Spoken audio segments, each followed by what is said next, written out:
Digital পাঠশালা চ্যানেলে আপনারা শুনছেন অগাস্ট স্টিনবার্গের লেখা প্রাকৃতিক প্রতিবন্ধকতা। আজকে প্রথম পর্ব। বাবা তাকে বুক কিপিং এর কাজটা শিখে রাখতে বলেছিলেন, যাতে আর 10টা মেয়ের মতো স্বামী সংসারের প্রতীক্ষায় বসে থাকতে না হয়। এখন সে রেলওয়ে অধিদপ্তরের মালামাল বিভাগে বুক কিপারের কাজ করে। অফিসের সবাই তাকে একজন যোগ্য কর্মী এবং যোগ্য নারী হিসেবে চেনে। সবার সাথেই সে চমৎকারভাবে মিশতে পারে। সব মিলিয়ে তার মধ্যে অমিত সম্ভাবনা দেখা যাচ্ছে। একদিন বন বিভাগের এক কর্মকর্তার সঙ্গে আলাপ হলো। অল্প কিছু দিনেই দুজনের মধ্যে বেশ বোঝাপড়া হয়ে গেল। কিছুদিন বাদে তারা বিয়ে করল। নতুন দম্পতির চিন্তাভাবনা সম্পূর্ণ ভিন্ন প্রকৃতির সিদ্ধান্ত হলো। তারা কখনোই সন্তান নেবে না। বিয়ে হচ্ছে একটা আত্মিক বন্ধন। এখানে সন্তান খুব গুরুত্বপূর্ণ কিছু নয়। জগৎকে তারা দেখিয়ে দিতে চায়, নারী মানেই ভোগের বস্তু নয়, নারীরও মন আছে। স্বামী স্ত্রী দেখা হলো রাতের বেলা খাবার টেবিলে। নানা আদর্শিক কথাবার্তা হয় তখন। তাদের বিয়েটা তো দুটো আদর্শের মিলন, দুটো আত্মার মিলন। এ মিলনের মধ্যে আত্মিক কথাবার্তা থাকবে, সেটাই তো স্বাভাবিক, তাই না? যা হোক, দেহের মিলনও কদাচিৎ বটে, তবে সে ব্যাপারে নিজেদের মধ্যে কখনো কোনো কথা হয় না। স্ত্রী একদিন বাড়ি ফিরে জানালো তার অফিসের কর্মসূচি পরিবর্তন হয়েছে। পরিচালক মহোদয় সিদ্ধান্ত নিয়েছেন, এখন থেকে রাতের বেলা মালমো পর্যন্ত একটা নতুন ট্রেন চালু হবে। সুতরাং সন্ধে 6টা থেকে 9টা পর্যন্ত ও অফিসে থাকতে হবে। স্বামীর জন্য এটা খুবই বিরক্তিকর একটা ব্যাপার হলো, কারণ সে নিজে কিছুতেই 6টার আগে বাড়ি ফিরতে পারে না। আর এখন বাড়ি ফিরে দেখতে হবে বউ বাড়িতে নেই। কি আর করার? ভাগ্যের লিখন না যায় খণ্ডন। এখন আর একসাথে বসে খাওয়া হয় না। রাতের বেলা অল্প একটু সময়ের জন্য দেখা হয়। স্বামী বেচারার দুঃখের সীমা নেই। সন্ধ্যাবেলায় দীর্ঘ সময়টাকে সে এখন রীতিমতো ঘৃণা করে। ধীরে ধীরে অভ্যাসে কিছুটা পরিবর্তন এলো। সন্ধ্যাবেলায় সে স্ত্রীর অফিসে গিয়ে বসে থাকে। কিন্তু মালামাল বিভাগে বসে থাকাটা মোটেই সুখকর কোনো অভিজ্ঞতা নয়। বিশেষত আসতে যেতে কুলিরা যখন ধাক্কা দিয়ে চলে যায়, তখন তো নয়ই। কিভাবে যেন প্রতিবার সে কুলিদের হাঁটা চলার পথের উপরেই বসে পড়ে। যা হোক, এসব বাক্যি ঝাঁক্কি সামনে এইসব ঝাঁক্কি সামলে স্ত্রীর সাথে একটু আলাপ করার চেষ্টা করা মাত্র সে কাঠখোট্টাভাবে বলে ওঠে, ওফ, কাজ শেষ না হওয়া পর্যন্ত বিরক্ত করো না। ধমক খেয়ে বেচারা একেবারে চুপ মেরে যায়। আর লক্ষ্য করে কুলিরা মুখ ফিরিয়ে হাসছে। কখনো বা স্ত্রীর সহকর্মীদের বলতে শোনা যায়, মিসেস অমুক, আপনার স্বামী আপনার জন্য অপেক্ষা করছে। স্বামী শব্দটা ওরা এমনভাবে উচ্চারণ করে যে শুনলেই গা জ্বালা করে। তবে সবচেয়ে বেশি বিরক্ত লাগে স্ত্রীর পাশের টেবিলের আহাম্মকটাকে দেখলে। গর্দভটা সবসময় স্ত্রীর চোখের দিকে তাকিয়ে থাকে আর নানা ছুঁচোয় গপ্প জমানোর চেষ্টা করে। জমা খরচের খাতা দেখানোর ছল করে এমনভাবে কাঁধের উপর দিয়ে ঝুঁকে পড়ে কথা বলে যে একটু হলেই ওর চিবুক তার স্ত্রীর গায়ে লেগে যায়। স্ত্রী অবশ্য এতে কিছু মনে করে না বললে হয় না। স্ত্রী অবশ্য এতে কিছু মনে করে না বলে মনে হয় না। চালান বই, নথিপত্র ইত্যাদি বিষয় নিয়ে স্ত্রীর সঙ্গে গর্দভটার কথোপকথন শুনলে মনে হয় যেন এসব ব্যাপারে সব কিছু তার নখদর্পণে। দুজনকে আলোচনারত অবস্থায় দেখলে বোঝা যায় ওরা একে অপরকে বেশ ভালোভাবে জানে। এতটা ভালোভাবে যে হয়তো স্বামী স্ত্রী নিজেরাও নিজেদের অতটা ভালোভাবে জানে না। অবশ্য সেটা অযৌক্তিকও নয়, কারণ স্বামীর সঙ্গে স্ত্রী যতটা সময় কাটায় তার চেয়ে অনেক বেশি সময় কাটায় ওই আহাম্মকটার সাথে। তাই কিছুদিন পর থেকে স্বামীর মনে হতে লাগলো তাদের বিয়েটা আসলে সত্যিকারের আত্মিক বন্ধন নয়। সেটা হতো যদি সে নিজেও মালামাল বিভাগে কাজ করত। আফসোস, সে তো কাজ করে বন বিভাগে। একদিন অবশ্য রাত ১২টায় বলা ভালো, স্ত্রী স্বামীকে জানালো, পরের শনিবার রেলওয়ে বিভাগের কর্মচারীদের একটা মিটিং আছে। মিটিং শেষে রাতের খাবারের আয়োজনও থাকবে। সেখানে তাকে অবশ্যই উপস্থিত থাকতে হবে। খবরটা শুনে স্বামীর কেমন একটু খচখচানি লাগলো। মিনমিন করে জিজ্ঞেস করলো, তুমি যাবে? অবশ্যই যাব, স্ত্রী বেশ জোর দিয়ে বলল।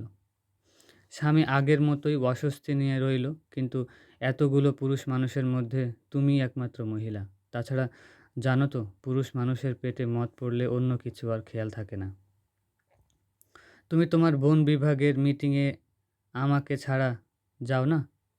অবশ্যই যাই, কিন্তু সেখানে আমি একগাদা মহিলার মাঝে একমাত্র পুরুষ হিসেবে থাকি না। জুৎসই জবাব দিতে পারায় স্বামীকে খুশি দেখালো।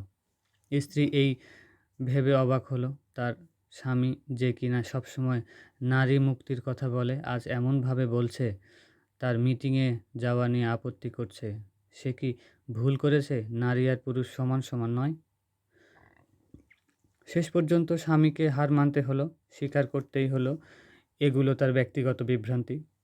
এতক্ষণ সে যা বলেছে তার সবই ভুল এবং সর্বোপরি স্ত্রীর মতামতই সঠিক। কিন্তু সব কিছু মেনে নিয়েও সে স্ত্রীকে বারবার অনুনয় করল না যাবার জন্য। আসলে ব্যাপারগুলো সে ঠিক গুছিয়ে বলতে পারছে না, আবার মন থেকে মানতেও পারছে না। তুমি অযৌক্তিক আচরণ করছো। স্ত্রী বিরক্ত হলো। স্বামী মেনে নিল তার আচরণগুলো ঠিক যৌক্তিক হচ্ছে না। স্বামী মেনে নিল তার আচরণগুলো ঠিক যৌক্তিক হচ্ছে না। তবে এটা সত্য যে নতুন এ যৌক্তিকতার সাথে মানিয়ে নিতে কম করে হলেও আরও অন্তত 10টি প্রজন্ম পর্যন্ত সময় লাগবে। ঠিক আছে, তাহলে স্বামীরও এখন থেকে আর মিটিংয়ে যাওয়া চলবে না। তা কী করে হয়? দুটো ব্যাপার সম্পূর্ণ আলাদা। কারণ স্বামীর মিটিংগুলোতে শুধুমাত্র পুরুষ মানুষেরাই থাকে। তাছাড়া স্বামীতে স্ত্রীকে মিটিংয়ে যেতে নিষেধ করেনি। স্বামী তো স্ত্রীকে মিটিংয়ে যেতে নিষেধ করেনি। সে ব্যাপারটা তার পছন্দ হচ্ছে না। তা হলো রাতের বেলায় একা একা এতগুলো পুরুষ মানুষের সাথে মিটিং করতে যাওয়া। স্ত্রী মোটেই একা একা যাচ্ছে না, অফিসের ক্যাশিয়ারের স্ত্রীও যাবে। কিন্তু কী হিসেবে যাবে? কেন ক্যাশিয়ারের স্ত্রী হিসেবে? তাহলে স্বামী হিসেবে সেও কি যেতে পারে না?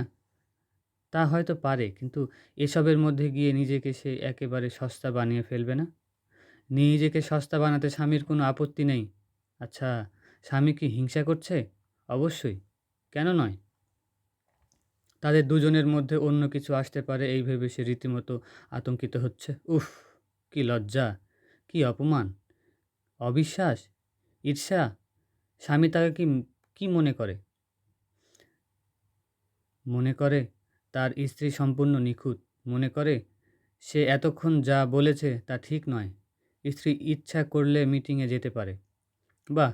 কী অবলীলায় স্বামীর আত্মব আত্ম অবমানা আত্ম অবমাননা! স্ত্রী মিটিংয়ে গেল। শেষ করে বাড়ি ফিরতে ভোর হয়ে গেল। ফিরেই স্বামীকে ঘুম থেকে জাগিয়ে তুলে বেশ উচ্ছ্বাস নিয়ে জানালো সব কিছু খুব ভালোভাবে শেষ হয়েছে। স্বামী মৃদু হাসল। উৎসাহ পেয়ে স্ত্রী আরও নানান খুঁটিনাটি বলতে লাগলো। কেউ একজন তার প্রশংসা করে বাকচতুরতা করেছে। তারা সবাই একসঙ্গে গানে গলা মিলিয়েছে এবং শেষ পর্যায়ে তাদের সমবেত নৃত্যের মধ্য দিয়ে অনুষ্ঠানের সমাপ্তি ঘটেছে। কিন্তু এই ভোরবেলায় স্ত্রী বাড়ি ফিরল কীভাবে? কেন? ওই ব্যাককেলটা পৌঁছে দিয়ে গেছে। কিন্তু কেউ যদি দেখে ফেলত? তাহলে আর কি হতো? নিঃসন্দেহে সবাই তাকে একজন সম্মানিত নারী হিসেবে চেনে, তাই না? হ্যাঁ, তা তো ঠিক আছে। কিন্তু কেউ যদি সত্যিই দেখে ফেলত তাহলে কি সম্মানহানি ঘটতো? আসলে এসব কিছুই না। সত্যি কথাটা হলো স্বামীর ঈর্ষা হচ্ছে, তাই না? আর তার চেয়েও খারাপ ব্যাপার হচ্ছে স্বামী তাকে হিংসা করছে। সে আসলে স্ত্রীর প্রতি ছোটোখাটো আনন্দকেই হিংসা করে। সে আসলে স্ত্রীর প্রতিটি ছোটোখাটো আনন্দকেই হিংসা করে। এই তাহলে বিয়ের আসল অর্থ? স্ত্রী বাড়ির বাইরে গেল, সামান্যতম মজা করলেও তাকে কথা শুনতে হবে? উফ! বিয়ে আসলে কী? বিয়ে আসলে নিতান্ত অর্থহীন, নির্বোধ একটা সামাজিক প্রতিষ্ঠান। কিন্তু তাদের মিলনকে কি সত্যিকারের অর্থে বিয়ে বলা যায়? তাদের ঘনিষ্ঠতা হয় শুধুমাত্র রাতের বেলা, যেমনটি আর ১০টা সাধারণ দম্পতিরও হয়। তাহলে কিসের ভিত্তিতে তারা নিজেদেরকে অন্যরকম মনে করে? তার স্বামীতে দেখা যাচ্ছে তার ১০টা সাধারণ স্বামীর মতোই চিন্তা করে। তার স্বামী তো দেখা যাচ্ছে ১০টা সাধারণ স্বামীর মতোই চিন্তা করে। কি আর করা যাবে? সব পুরুষই একরকম। বিয়ের আগে পর্যন্ত তারা সভ্য থাকে, কিন্তু বিয়ের পর, উফ! বিয়ের পর তার স্বামীও অন্যদের চেয়ে আলাদা কিছু নয়। স্ত্রীকে সে নিজের সম্পত্তি মনে করে। মনে করে সে চাইলেই যখন তখন স্ত্রীকে আদেশ করতে পারে। স্বামী আর আগের মতো নেই, হয়তো তাই। একটা সময় ছিল যখন স্বামী মনে করত তারা একে অন্যকে তারা একে অন্যের, কিন্তু চিন্তাটায় আসলে মস্ত বড় ভুল ছিল। সে হয়তো তার স্ত্রী, কিন্তু তেমনই যেমন থাকে একটা কুকুর তার মনিবের। সে তার স্ত্রীর ভৃত্য বৈ অন্য কিছু নয় তো, যাকে রাখা হয় কেবল রাতের বেলায় বাড়ি পাহারা দেবার জন্য। সে হয়তো স্ত্রীর স্বামী, কিন্তু স্ত্রী কি কখনোই স্বামীর স্ত্রী হবার চেষ্টা করেছে? তারা দুজন কি আসলেই সমান সমান? এই জাতীয় কথা শুনে স্ত্রীর মেজাজ চটে গেল। ঝগড়া করার জন্য সে বাড়ি ফেরেনি। সে কখনোই স্ত্রী ভিন্ন অন্য কিছু হতে চায়নি, কিংবা স্বামীকেও স্বামী ভিন্ন অন্য কোনো রূপে পেতে চায়নি। চিৎকার করে সে এসব কথা বলতে থাকলো। স্বামী মনে মনে ভাবল, স্ত্রী হয়তো মাতলামির ঝেঁকে এসব কথা বলছে। তাই কোনো প্রত্যুত্তর না করে দেয়ালের দিকে মুখ ফিরিয়ে চুপচাপ শুয়ে রইল। স্ত্রী এবার কান্না জুড়ে দিল। স্বামীকে অনুরোধ করলো একটু বোঝার চেষ্টা করতে, ক্ষমা করে দিতে। কিন্তু স্বামী সেসবে কান না দিয়ে কম্বলে মাথা রেখে শুয়ে রইল। স্ত্রী শেষমেশ জিজ্ঞেস করে বসল, তোমার কাছে কি আমার প্রয়োজন ফুরিয়ে গেছে? আমাকে আর স্ত্রী হিসেবে চাও না? অবশ্যই। স্বামী অবশ্যই তাকে স্ত্রী হিসেবে চায়। আসলে গতকাল সারাটা সন্ধ্যা আর রাত এত একঘেয়ে লেগেছে যে তার মনে হয়েছে জীবনে এত খারাপ সময় বোধহয় কখনো আসেনি। আচ্ছা, ঠিক আছে, চলো আমরা সব কিছু ভুলে যাই। স্ত্রীর স্বপ্রণোদিত প্রস্তাব। স্বামীও সানন্দে সে প্রস্তাব গ্রহণ করে নিল।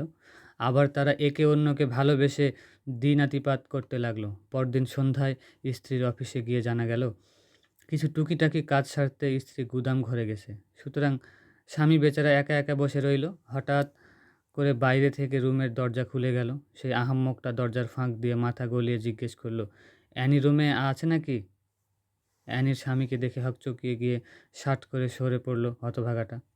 স্বামীও সঙ্গে সঙ্গে উঠে দাঁড়ালো। গর্দভটা তার স্ত্রীকে নাম ধরে ডাকে। তার মানে দুজনের মধ্যে বেশ ভালো রকম ঘনিষ্ঠতা আছে। এতটা ঘনিষ্ঠতা সহ্য করা স্বামীর পক্ষে কষ্টকর। কাউকে কিছু না বলে সে চুপচাপ বাড়ি ফিরে এলো। পরবর্তীতে এই নিয়ে স্বামী স্ত্রীর মধ্যে কথা কাটাকাটিও হলো একচেটিয়া।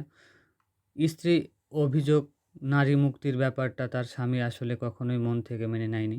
নীলে সহকর্মীর সাথে স্ত্রীর ভালো সম্পর্ক হওয়াটাকে সে খারাপ চোখে দেখতে পারত না। পরিস্থিতি আরও ঘোলাটে হলো যখন স্বামী বলে বসলো, আগেকার কথা নিয়ে অত ঘাঁটাঘাঁটি করে লাভ নেই।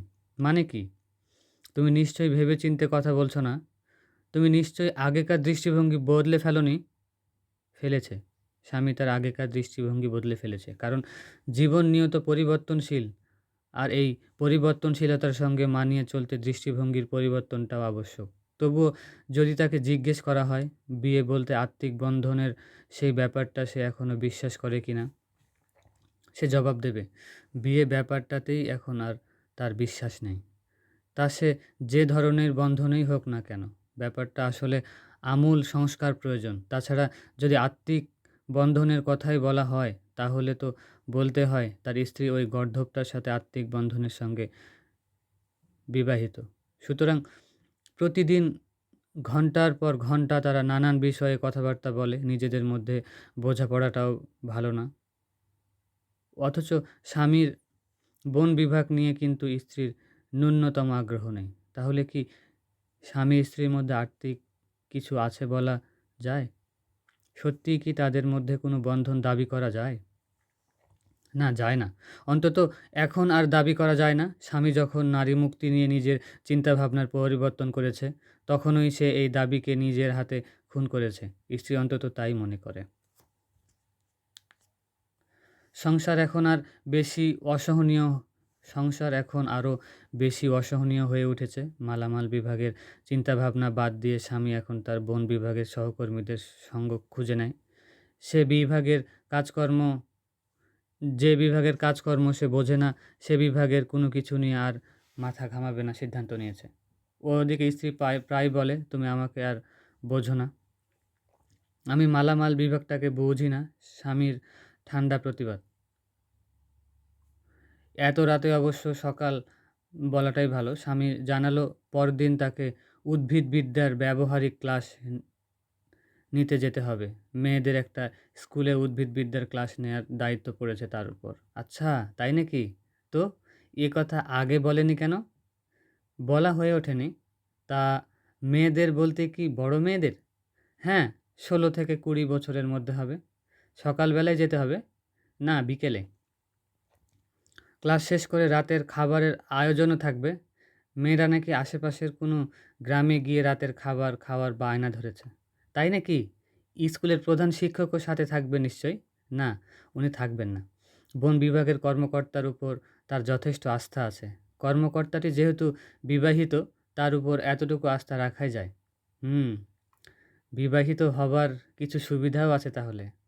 পরদিন সকালে স্ত্রী হঠাৎ অসুস্থ হয়ে পড়ল। স্বামী নিশ্চয়ই অসুস্থ স্ত্রীকে ফেলে বাইরে যাবার এতটা নির্দয় হবে না। কিন্তু স্বামীকে তো সবার আগে নিজের কাজের কথা চিন্তা করতে হবে, তাই না? স্ত্রী কি খুব বেশি অসুস্থ? হ্যাঁ, ভীষণ। স্ত্রীর বাধা সত্ত্বেও ডাক্তার ডাকা হলো। ডাক্তার এসে জানালো দুশ্চিন্তার কিছু নেই। এমনিতেই হয়তো একটু খারাপ লেগেছে। আবার এমনিতেই ঠিক হয়ে যাবে। অতএব স্বামীর বাড়িতে বসে থাকার কোনো মানেই হয় না। সে নির্দ্বিধায় ব্যবহারিক ক্লাস নিতে চলে গেল। ক্লাস শেষ করে বাড়ি ফিরতে ভোর হয়ে গেল। অথচ তার মধ্যে বিন্দুমাত্র ক্লান্তির ছাপ নেই। উপরন্তু তাকে বেশ টগবগে দেখাচ্ছে। অনেক দিন পর খুব চমৎকার একটা দিন পার করেছে সে। অনেক দিন পর। উফু! এতক্ষণ চেপে রাখা আবেগ এবার কান্না হয়ে স্ত্রীর চোখে মুখে ঝড় তুলল। এত দূ এত দূর সহ্য করা তার পক্ষে সম্ভব নয়। এ এত দূর সহ্য করা তার পক্ষে সম্ভব নয়। স্বামীকে এখন প্রতিজ্ঞা করতেই হবে যে তাকে ছাড়া অন্য কোনো মেয়েকে সে কখনোই ভালোবাসবে না। কক্ষনো না। তুমুল কথা কাটাকাটির এক পর্যায়ে স্ত্রী হঠাৎ মৃগী রোগীর মতো ছটফট করতে লাগলো। স্বামী দৌড়ে গেল স্মেলিং সল্ট আনতে। খানিক পর স্ত্রী একটু স্বাভাবিক হলে একটু একটু করে তাকে নানান কথা বলতে লাগলো। মেয়েদের সাথে রাতের খাবার খুঁটিনাটি বিবরণ না দিলেও অন্যান্য বিষয়ে অন্যান্য বিভিন্ন বিষয়ের কথা হলো তাদের মধ্যে। স্ত্রী যখন অতগুলো পুরুষ মানুষের সাথে রাত্রিবেলা মিটিংয়ে গিয়েছিল, স্বামীর তখন কেমন লেগেছিল সে কথাও বলল। স্ত্রী এখন কান্না করছে কেন? কোন বিষয়টা তাকে কাঁদাচ্ছে? সে নিশ্চয়ই ঈর্ষা করছে, না? সে নিশ্চয়ই ঈর্ষা করছে না, নাকি করছে? অধিকার বোধটা যদি দুদিক থেকেই কাজ না করে, তাহলে সেটা সত্যিকারের ভালোবাসা নয়। স্বামীর উপর অধিকার বোধ কাজ করেছে বলেই তাকে হারানোর ভয়ে স্ত্রী এমন কাঁদছে। কারণ হারানোর ভয়টা অধিকার বোধ থেকেই আসে। স্বামীও কিছুদিন আগে ঠিক এই কারণেই অমন খারাপ লেগেছিল। এভাবেই আলাপ আলোচনার মধ্যে স্বামী স্ত্রীর মধ্যেকার বেশ কিছুদিন জমে থাকা ভুল বোঝাবুঝি আপাতত ঠিকঠাক হলো। তবে চির ধরানোর জন্য মালামালের বিভাগ আর মেয়েদের স্কুল কিন্তু কাঁচি নিয়ে তৈরিই ছিল। কিছু দিন পর একটা বিষয় নিয়ে স্বামী স্ত্রীর প্রশান্তিতে আরও ছন্দপতন হলো। স্ত্রী হঠাৎ অসুস্থ হয়ে পড়েছে। তার ধারণা সেদিন অফিসে লেবারদের কাজে যেতে সাহায্য করতে গিয়ে এই বিপত্তি ঘটেছে। লেবাররা সেদিন কতগুলো ভারী বাক্স উঠাচ্ছিল, তার নিজের সামনেও পড়েছিল একটা। লেবারদের অপেক্ষা না করে অতি উৎসাহী হয়ে সে একাই উঠাতে গিয়েছিল ওটা। ফলস্বরূপ আজ বিছানায়। কিন্তু ঘটনা কি আসলেই তাই? উফ! ঘটনা অন্য জায়গায়। সে ঘটনা জানতে পেরে স্ত্রী ভীষণ রেগে গেল। আর পুরো দোষটা চাপালো স্বামীর ঘাড়ে। বাচ্চাটাকে নিয়ে এখন কী করবে তারা? ওকে তো বোর্ডিংয়ে মানুষ করতে হবে। হ্যাঁ, রুশো তার স্বামী একাই এজন্য দায়ী। রুশোটা আসলে আস্ত বোকা। না হলে এমন কাজ কেউ করে? যা হোক, স্বামী হিসেবে সমস্ত দোষ মাথা পেতে নিতে সে মোটেও আপত্তি করল না। বরং ক্ষতিপূরণ হিসেবে পরবর্তীতে আর কখনো মেয়েদের ক্লাস না নেয়ার প্রতিজ্ঞা করল। তবে এত কিছুর পরও স্ত্রীর বিরক্তির ভাব কমেনি। সে এখন আর গুদামঘরে যেতে পারবে না, অবশ্যই গা জ্বলছিল। এখন থেকে বাধ্য হয়ে তাকে অফিসের সামনের রুমে বসে মালামালের হিসাব লিখে রাখার কাজ করতে হবে। কিন্তু এসব কিছুর বাইরেও সবচেয়ে খারাপ ব্যাপার যেটা ঘটল তা হলো এক সহকারীর আবির্ভাব, যার গোপন অভিসন্ধি ছিল যে কোনোভাবে অফিসের স্ত্রীর চেয়ারটা দখল করা। অফিসের সহকারীদের আচরণ আজকাল কেমন অন্যরকম হয়ে গেছে। এমনকি লেবাররাও তার দিকে তাকিয়ে মিটমিট করে হাসে। স্ত্রী ভীষণ অস্বস্তিতে পড়ে যায়। মনে হয় কোথায় যেন লুকাবে, তাই যেন ভেবে পাচ্ছে না। মাঝে মাঝে মনে হয় এখানে বসে মানুষের দর্শনীয় বস্তুতে পরিণত হওয়ার চেয়ে বরং ঘরে বসে স্বামীর জন্য রান্নাবান্না করাও ভালো। উফ! মানুষগুলোর মনে কত রকম আজেবাজে চিন্তা যে থাকে। আর ভালো লাগে না। গত ১ মাস যাবৎ স্ত্রী বাড়িতে রয়েছে। অফিসে যাওয়া এখন প্রায় অসম্ভব ঠেকছে। সে এখন প্রায় সবসময় ক্ষুধার্ত থাকে। সকাল হতে না হতেই তার জন্য স্যান্ডউইচ আনাতে হয়। শরীরটা সারাক্ষণ কেমন যেন ঝিমঝিম করে। মনে হয় যেন যেকোনো সময় মাথা ঘুরে পড়ে যাবে। ফলে বেশিরভাগ সময়ই বিশ্রাম নিতে হয়। কী একটা জীবন! কষ্টই বোধহয় মেয়েমানুষের ভাগ্যের লিখন। অবশেষে সেই দিনটি এলো। তাদের সন্তান আলোর মুখ দেখল। বাচ্চার বাবার জিজ্ঞাসা, "এখন কি আমরা ওকে বোর্ডিংয়ে রেখে আসবো?" ছি! পুরুষ মানুষের কি হৃদয় বলে কিছু নেই? সন্দেহ নেই বাচ্চার বাবার হৃদয় জাতীয় কিছু একটা আছে। অতএব বাচ্চা বাড়িতেই বড় হতে লাগলো। এরপর একদিন অফিস থেকে এলো এক অমায়িক চিঠি। বাচ্চা এবং বাচ্চার মা ভালো আছে তো? হ্যাঁ, তারা দুজনেই ভালো আছে এবং আগামী পরশুদিন বাচ্চার মা আবার অফিসে ফিরবে। তবে সত্যিকারের বাচ্চার মা এখনও কিছুটা দুর্বল রয়ে গেছে। সে সে যে কারণে তাকে গাড়ি ভাড়া করে অফিসে যেতে হয়। অবশ্য খুব শীঘ্রই সে শরীরে বল ফিরে পেতে শুরু করল। কিন্তু সমস্যা দেখা দিল অন্য জায়গায়। বাচ্চাটার সার্বক্ষণিক খোঁজখবর রাখতে হয়। অবশ্য শীঘ্রই সুবিধাজনক একটা বুদ্ধিও বের হলো। বাচ্চার খোঁজখবর জানাতে একটা ছেলে নিয়োগ দেয়া হলো। প্রথম দিকে বাচ্চাটাকে বাড়িতে পাঠানো হতো দিনে ২ বার। কিছুদিন পর থেকে প্রতি ২ ঘন্টা পর পর বাচ্চার মা যখনই শুনে বাচ্চা কাঁদছে, তৎক্ষণাৎ সবকিছু ফেলে বাড়ি ছুটে যায়। ওদিকে অফিসে তার পদটি দখলের চিন্তায় একজন তো আছেই, তবে তার বিভাগীয় প্রধান বেশ সদয় ব্যক্তি। এই যা বাঁচোয়া। বাচ্চার মা একদিন আবিষ্কার করল বাড়ির নার্সটা ঠিকঠাক মতো বাচ্চার দেখাশোনা করতে পারছে না। বাচ্চাকে খাওয়ানোর মতো যথেষ্ট বুকের দুধ তার নেই। অথচ চাকরি হারানোর ভয় এ কথা সে এতদিন গোপন রেখেছে। অগত্যা একদিনের ছুটি নিতে হলো। নতুন নার্স খোঁজ করা হলো। কিন্তু তেমন সুবিধা করা গেল না। সবগুলো আসলে একই রকম, শুধু নিজের স্বার্থ বোঝে। অন্যের বাচ্চাকে যত্ন নিয়ে খাওয়াতে চায় না।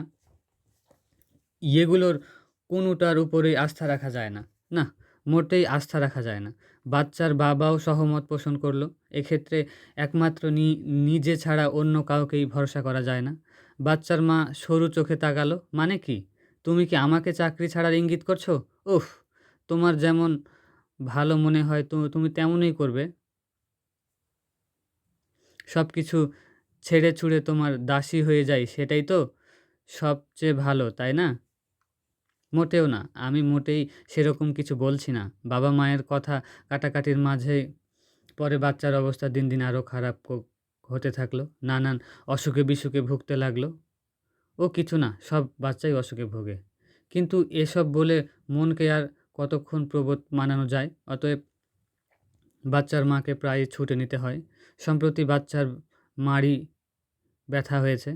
ব্যথায় জ্বর এসে গেছে। ফলে আরও একদিন ছুটি নিতে হলো। ব্যথা তেমন কমছে না। রাত জেগে নানান কায়দা করে ওকে ঘুম পাড়াতে হয়। তারপর দিনে আবার অফিস, ক্লান্তি, তন্দ্রাচ্ছন্নতা, দুশ্চিন্তা। অতএব আরও একটা দিন ছুটি নেয়া।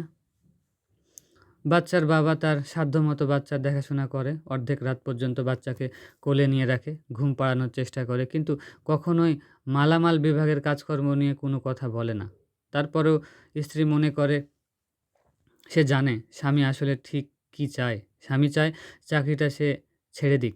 স্বামী যদিও খুনাক্ষরেও কখনো এই ধরনের কোনো কথা তাকে বলেনি, তবুও কেন যেন তার মনে অশান্তি বাড়তে থাকে। উফ! পুরুষ মানুষগুলো কী পরিমাণ বিশ্বাসঘাতক! স্বামীকে সে ঘৃণা করে। সে আত্মঘাতী হবে, তবু চাকরি ছেড়ে দিয়ে স্বামীর দাসী হবে না। ওদিকে মুখে কিছু না বলেও বর্তমান পরিস্থিতি দেখে একটা ব্যাপার স্বামী খুব ভালো করে বুঝতে পেরেছে। যত যাই বলা হোক না কেন, প্রকৃতির অলঙ্ঘনীয় আইন থেকে কারোরই মুক্তি পাওয়া সম্ভব নয়। দিন দিন সংসার খরচ বাড়ছে। বাচ্চার বয়স যখন 5 মাস পড়ল, তখন খরচ সামলাতে স্বামীকে আবারও মেয়েদের স্কুলে পড়ানোর কাজটা শুরু করতে হলো। আর এর মধ্যে স্ত্রী একদিন নিজেকে পরাজিত ঘোষণা করলো, আমি এখন থেকে তোমার দাসী হয়ে গেলাম। চাকরিচ্যুতির কাজটা তার হাতে ধরা ছিল। আমাকে এখন থেকে তোমার ইচ্ছামতো চলতে হবে, যদিও পুরো বাড়ির কর্ত্রী সেই। স্বামী নিজের উপার্জিত প্রতিটি টাকা স্ত্রীর হাতে তুলে দেয়। সিগারেট খাওয়া বা অন্য যে কোনো কাজের জন্য টাকা দরকার হলে স্ত্রীর কাছে চাইবার আগে সে এক বিশাল ফিরিস্তি দেয়। স্ত্রী অবশ্য কখনোই টাকা দিতে অমত করে না, তবুও কোনো রকম ফিরিস্তি না দিয়ে টাকা চাইতে তার অস্বস্তি লাগে। স্বামী এখন মিটিংয়ে যেতে পারে, তবে রাতে সেখানে খাওয়ার অনুমতি নেই, এবং মেয়েদের উদ্ভিদবিদ্যা শেখানোর সব রকম ক্লাস কঠোরভাবে নিষিদ্ধ। সে অবশ্য এখন এমনিতেই ওগুলো আর মিস করে না, কারণ ছেলের সাথে খেলা করতেই এখন তার বেশি ভালো লাগে। সহকর্মীরা স্ত্রৈণ বললেও কিছু মনে করে না, বরং হাসি মুখে মেনে নেয়। আর মনে মনে ভাবে, স্ত্রীর মধ্যে চমৎকার একজন বন্ধু খুঁজে পাওয়া গেছে। এদিকে স্বামী যত যাই বলুক না কেন, স্ত্রী কিন্তু একগুঁয়ে ভাবে বলতেই থাকে, আমি তোমার দাসী হয়ে গেলাম। হোক বা না হোক, অন্তত কথা শোনাতেই আনন্দ। হায় রে নারী মুক্তি! আপনারা শুনছেন ডিজিটাল পাঠশালা চ্যানেল, সঙ্গে থাকুন। ধন্যবাদ।